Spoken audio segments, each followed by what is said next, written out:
Hello, hello, hello, and welcome. Welcome to another Pain and Abuse Mental Health and Ministry broadcast. Come on in, come on in, come on in. I am so elated that you are here on tonight. Listen, we are going to dive right into it. I am Chelselia Cookie Payne. I am the founder of Pain and Glory Incorporated and of this particular initiative, which is Pain and Abuse Mental Health and Ministry. The entire month of June is dedicated to men's health and men's mental health. Yes, that's right. Men's health and men's mental health. So tonight, I am I'm honored to share with you something that I think that you will benefit from because it's kind of the little known topic that we don't talk about. It's kind of the stigma associated with what the topic is, and so I'm going to share with you guys.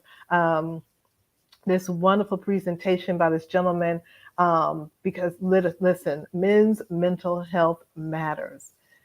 And from little kids, little boys, I always told them man up or don't cry and all this, and there's all this trauma that is experienced by children that if not addressed, it could lead to tragic things. And so I'm honored that we have this platform where not only can we talk, can we get information, can we get resources, but there's support and there's understanding and there's compassion here. And so I'm happy about that. So without further ado, I'm going to share this video with you. Go ahead and tag some people. Tell some young men, some women, people in your family, people in your circle that this is on and that this is something that they're going to want to listen to. They're going to want to watch this. And so without further ado, I'm going to share with you this very powerful and very informative young man that's going to share his story with us all. So hang tight and we're going to take a listen. When you look at me, what do you see? Now, I'm going to go through some of the things that I typically hear. To the very astute, I usually get I'm black, I'm bearded, and I'm strong. I also get I look like NBA superstar James Harden. I'm most definitely the poorer version. I get hip hop superstar, Emmy Award winner Donald Glover, aka Childish Gambino. Yeah, that too, right? And last but not least, I get Curtis Jackson, aka 50 Cent. Now, one of my goals is definitely to get rich or die trying. I think Sally Mae is putting the emphasis on or die trying, right? But see, what I don't hear is Phil, you look like somebody that lives with depression and anxiety. Phil, you look like somebody that was suicidal for 15 years, every day, 5 to 6 times a day. They don't say, Phil, you look like somebody that was driving on Interstate 95, wanting to crash your car to end your life. No. Because, see, here in America, when we think about mental health, we think about the homeless man who's walking the streets, talking nonsensically to themselves. We think about the white celebrity who takes their life via suicide. We think about the white mass murderer who goes into a high school and takes the lives of innocent children. Or it's usually your president who loves to tweet venom from the hip. But see, rarely does the conversation speak of a father of 2 kids, someone who possesses a master's in exercise science, a master's in social work, somebody pursuing a doctorate. Rarely is it a person of color. Rarely is it a black man like myself until now, because black mental health matters. Now, you may be asking yourself, what is black mental health and why is it differentiated amongst racial and ethnic lines?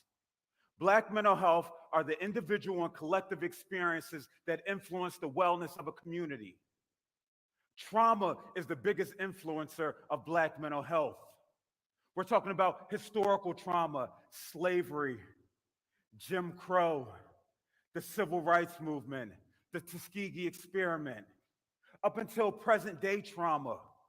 When you see somebody that looks like you get killed in their home, rest in peace, Botham Jean.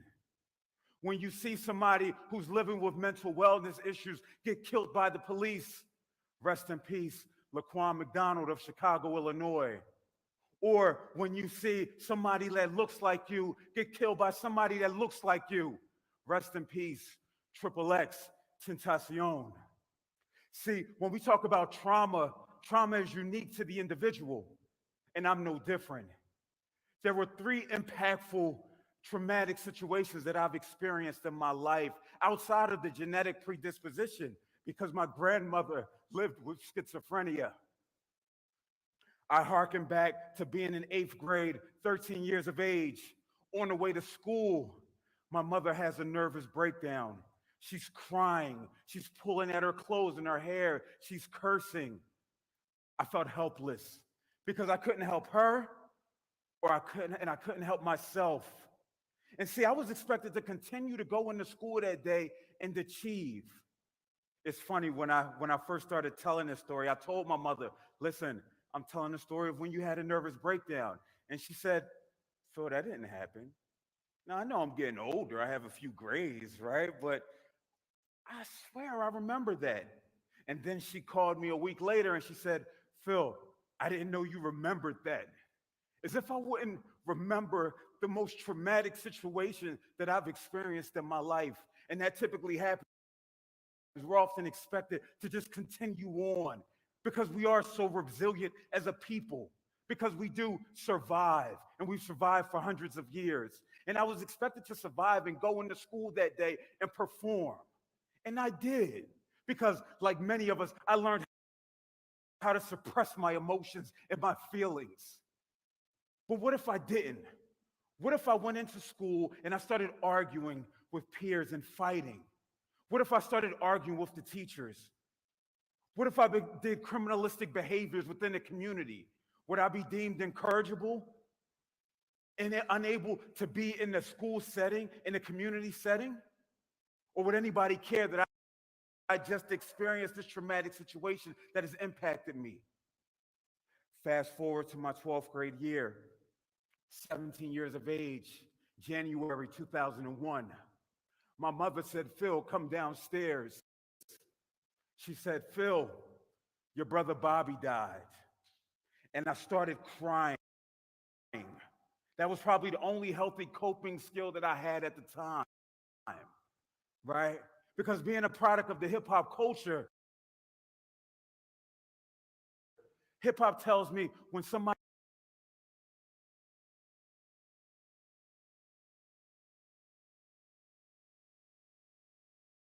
dies, you either go out and get some liquor or you go get a rest in peace tattoo. Well, I wasn't old enough to drink. That would happen once I got to college, right? But I went out and I got this rest in peace tattoo. As if that was going to do something, if that was going to take away the pain of losing a primary relationship. It didn't. And people ask me, Phil, well, how did your brother die? Say, the opioid epidemic is popular now. But in the Black community, in the hip hop community, especially amongst Black male, it's always existed. He was one who liked to use codeine and Xanax. I don't know what he was trying to cope with. I will never know. I went to school that Monday because I didn't have anybody to say, Phil, stay home, because my mother was going through it because she just lost her only child. And I went to school feeling all of this emotion. And I remember it like yesterday. I was sitting in computer class. Miss Williams, my computer teacher, came up to me, and I don't know what she said. She said, Phil, she could have said, Phil, what was the score of the Eagles game last night? I let her have it. I blacked on her. I cursed her out. Why? Because I had all this built up anger, all this built up rage. Because see, when we're talking about depression and anxiety for Black men especially, It doesn't look like somebody laying in bed for 6 and 7 days on end. No, it manifests itself through anger and rage. I ended up getting suspended that day. And Ms. Williams and I were able to laugh at the situation years later because I was able to cope with it and understand what I was feeling. But again, it was a moment in time that impacted my life.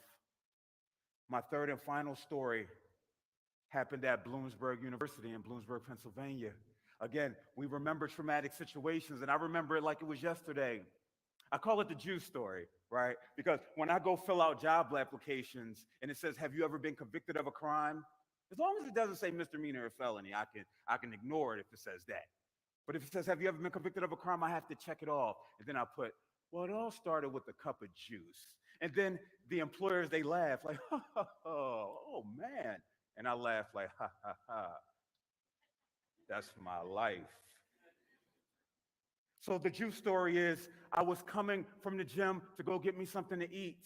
I got my food. I paid for it. Emphasis on pay. And you know how you go to McDonald's, they give you a cup and you can go to the fountain and get whatever drink you want. And I did that, and I tasted it to see if it was watered down. But see, when you go to a predominantly white institution like Bloomsburg University, it seems like they have all the minorities' names on a list. And the school police officer said, "Phil, that's stealing." Mind blown. And me having this anger, this frustration that's built up over years of trauma, and me not being able to express myself in a healthy way, I blacked on her just like I did Miss Williams. Unbeknownst to me, that would lead to 20 plus charges. I ended up going to jail that night. I ended up getting expelled from school. I ended up doing a weekend in jail because, listen, they say you'll get judged by a jury of your peers. With the average age in that community being 60 and over, it wasn't going to be a jury of my peers. But I needed that experience. I needed it.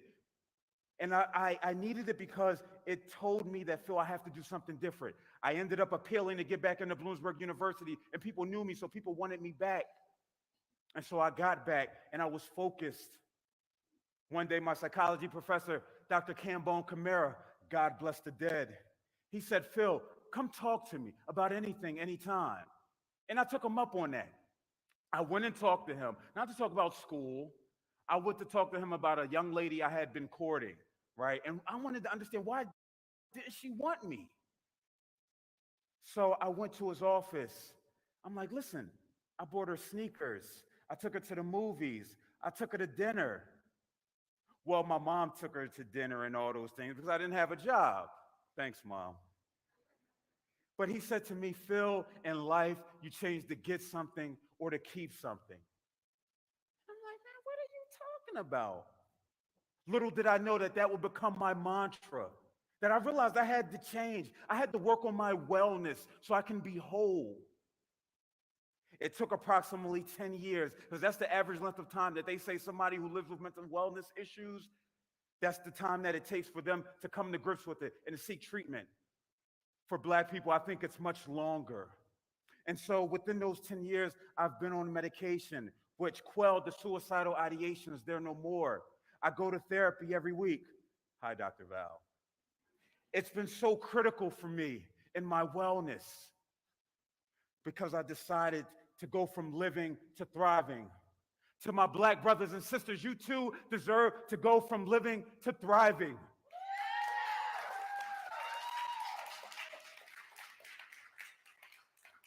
We no longer have to wear the mask. We're survivors. There's help now. We can get help and walk out there with our heads held high and get the treatment that we need so we can go from living to thriving. To my non-Black brothers and sisters, will you now view the Black person that you come in contact with and might be in a negative way and recognize that, you know what, they might have gone through something? Or to see them when they excel, what they had to go through to get to that point? Or will mental health continue to be viewed in America as Kate Spade, as Anthony Bourdain, as Chester Bennington, as Robin Williams? Would it now include actor Sam Sarpong, Lee Thompson Young? Will it now include 10-year-old Ashanti Davis, who took her life because of bullying? Will it now represent Emmanuel Sloan, who's the reason why I'm here? Because at 19 years of age, he decided to take his life by jumping in front of a train. This isn't an indictment on you or on America. This is just a public service announcement that's stating that we're here and we deserve to live and to thrive. Thank you.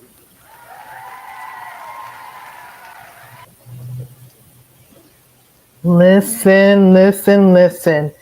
Wasn't that just, it resonated. It really resonated. I mean, this gentleman gave such a powerful testimony, not only of his experience, but he spoke really, if you think about it, on the behalf of so many men, so many people, black and brown men and black and brown boys who experienced the same thing. Thank God that he had a professor who said, "Come talk to me when you need to talk." And he took him up on that.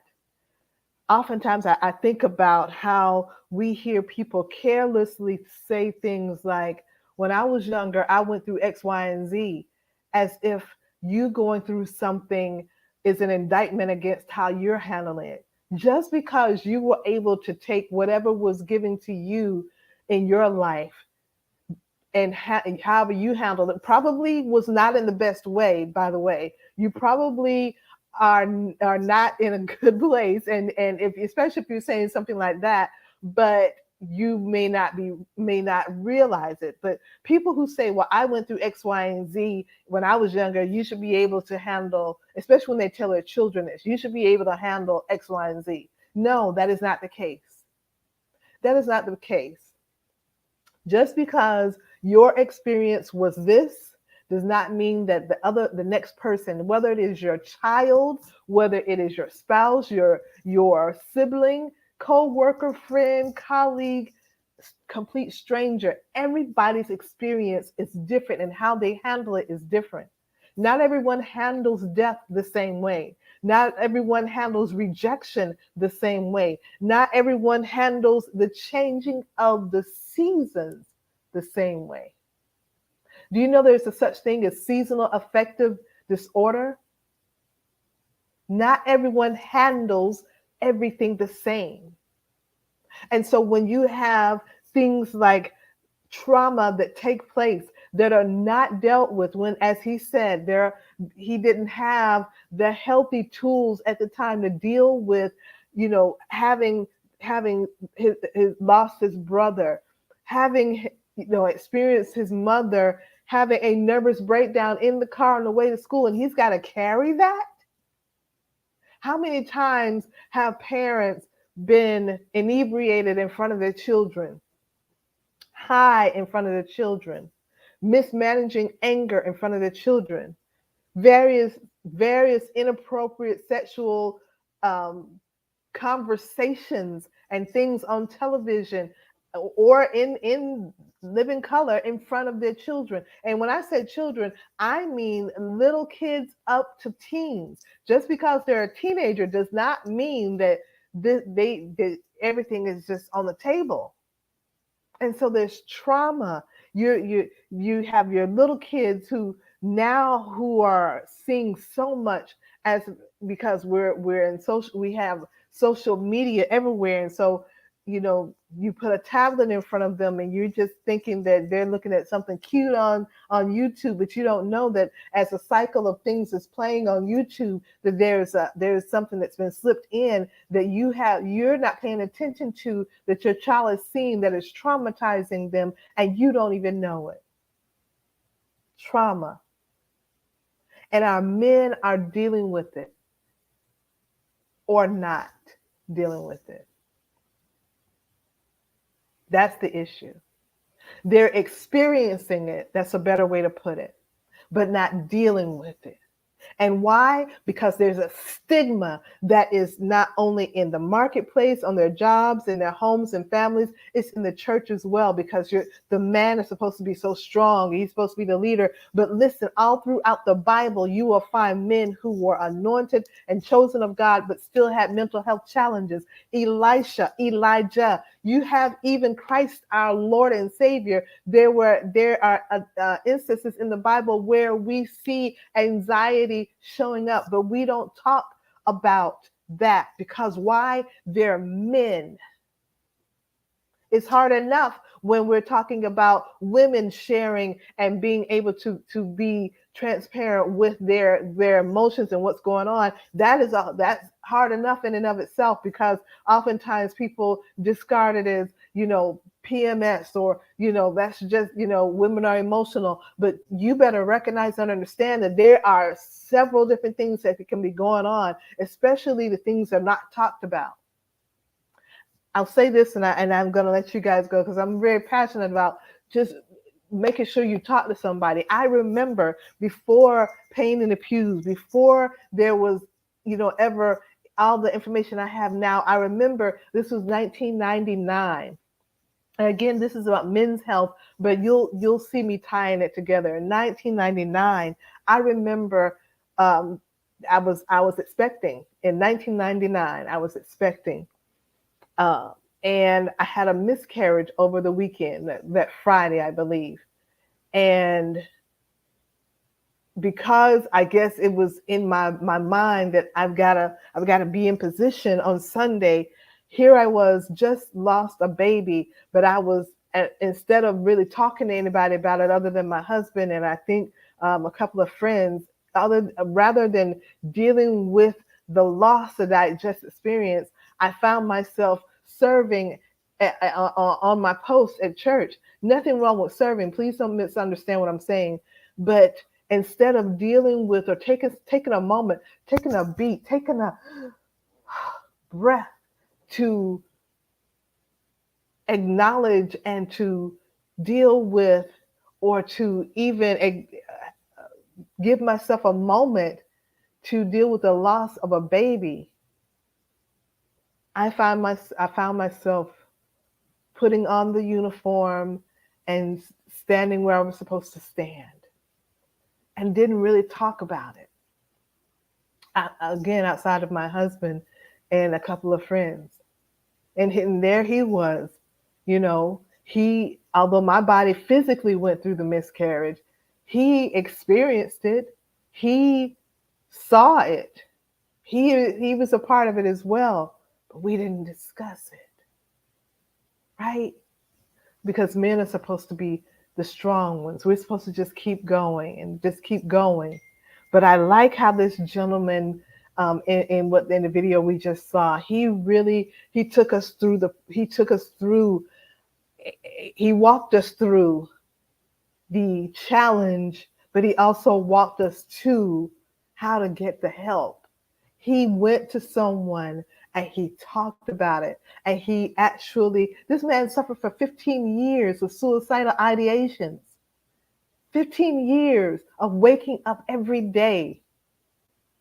I can relate to that. I don't have suicidal ideations, but I don't ever remember a time in my life where panic and anxiety have not been a part of my life. I don't ever remember a time in my life. And it's hard to explain that to people. It's hard to explain what that's like, what it feels like, what it is, and especially when people misgive with the right intention, definitely with the right intention, with the right heart, but misgive scriptures that don't fit what you're going through. And it just compounds everything. I really like this video that this gentleman shared, because listen, men's mental health matters. Men's mental health matters. We don't want to see them in the bottom of a bottle. We don't want to see them overdosing on whatever. We don't want to see them having to make the decision of whether or not to end their lives. We don't want that.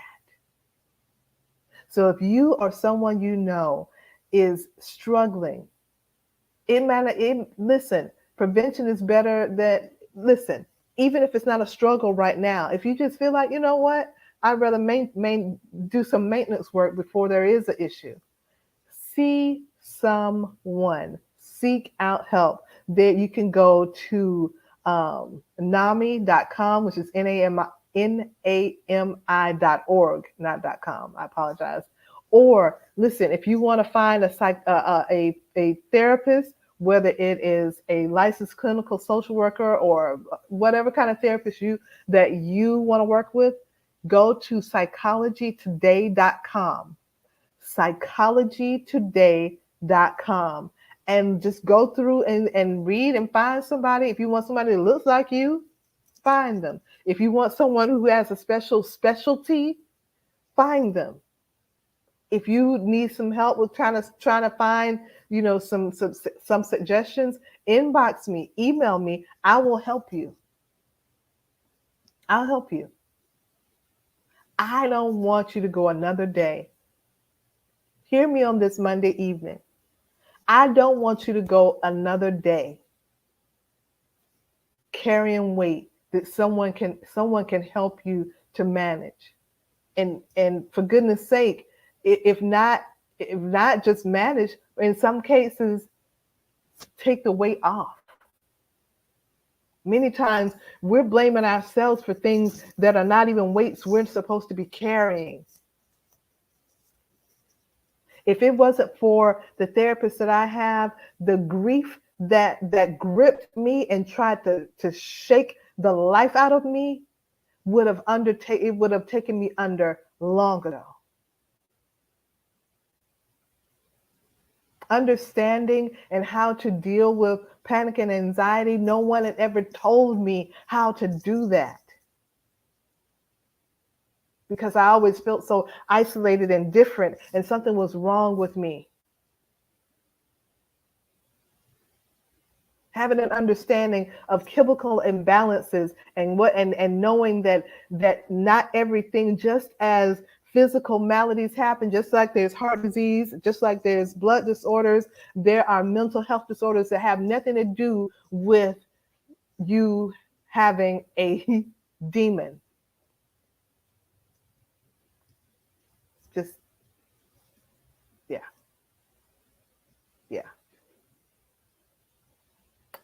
So I wanted to make sure that we tuned into knowing that men's mental health matters. This whole month is it's Men's Health Month, and it is Men's Mental Health Month. They're together. And I'm so glad that we had this opportunity to come together and share this.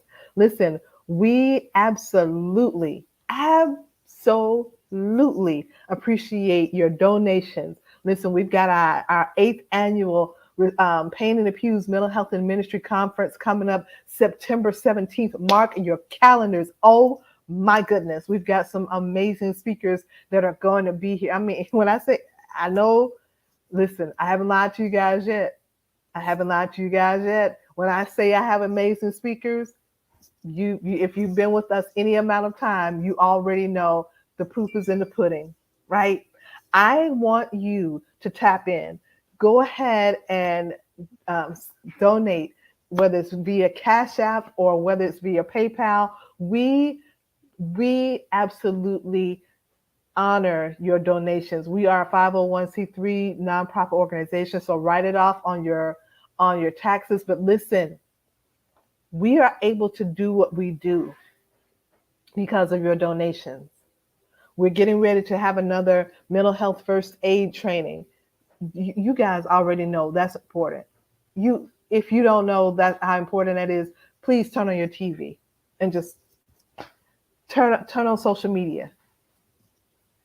We still have the Priscilla Bell Jackson Caregivers Philanthropic Fund, where we want to be a blessing to caregivers. Right now, that fund is very low. We want to be a blessing to people who are caregivers. People have been thrown into the role of caregiver during the pandemic that they didn't have that role before. There are people who have had or have COVID right now that the side effects, or the not side effects, the after effects of it has been overwhelming.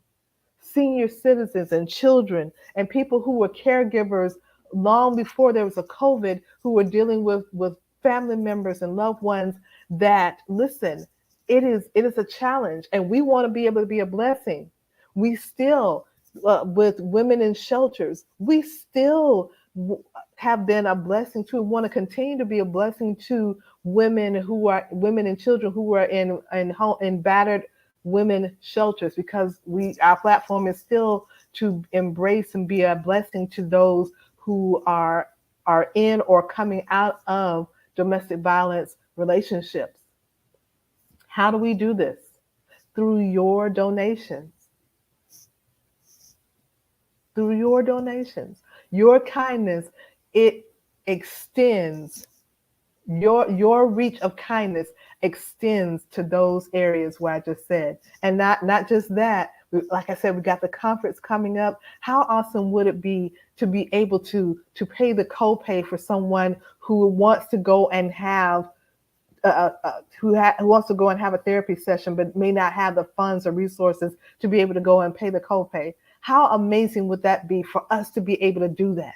And when I say us, I don't mean Pain and Glory. I mean us, you and I, us. Your donations help that to become a reality. That's the vision for this particular organization. We're not just coming on Monday nights. We're not just having events and conferences and all that fun stuff just to say we had it. No. We didn't just have the mother-daughter love event just because that's something to do. Lives were touched. Lives were touched. Ooh, not going to get emotional. That mother-daughter love event that we just had, Mother's Day weekend, oh my gosh. So, listen, be a part of touching someone else's life. That's all I'm saying. So listen, join us next Monday. Because like I said, this month is men's mental health, and it's men's health month. So this month of June, we're loving on the men. We're loving on the brothers. We're showing them some love because they need it. They need it. I'll leave the donation information up here so that you guys can donate, make a difference with us. Love you guys. And I'll see you next week.